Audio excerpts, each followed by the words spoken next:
this is the second year of trials. All of this material has been bred in the GRDC projects, but our GRDC project focuses on wide adaptation, if you like.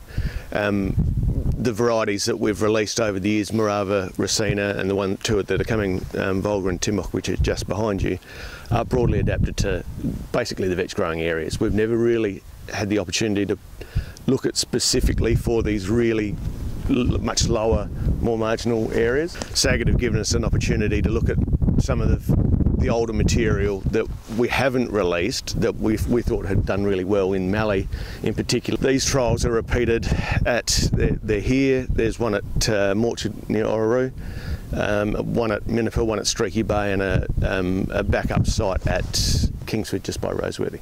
And so this is really pushing out into the areas where legumes struggle a bit. Vetch has a versatility that most other of the cropping legumes doesn't have, or medic as well when you're talking about a pasture legume.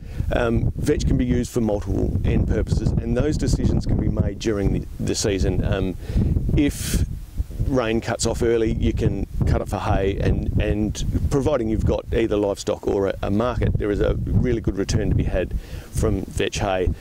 In the last few years, vetch grain has been quite expensive, so farmers are making quite good money providing grain, and you are getting a significant return of nitrogen in the soil. We will cut this for hay. This will be a fodder site. Normally we recommend 60 plants a square metre for grain production, or 70 for hay.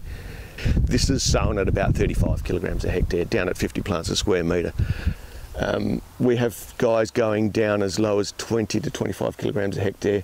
We believe you'll get a better canopy faster, you'll get better weed control. The microclimate that forms under the canopy is a much better system.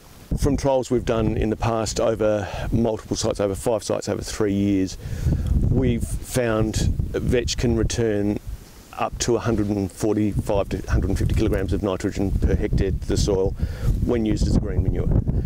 And that includes in the sandy Mallee country. After a hay crop, that can be around 95 to 100 kilograms. And so there is a significant benefit there. You combine those benefits with the opportunity to attack resistant grass weeds, and in these areas brome grass is becoming an issue.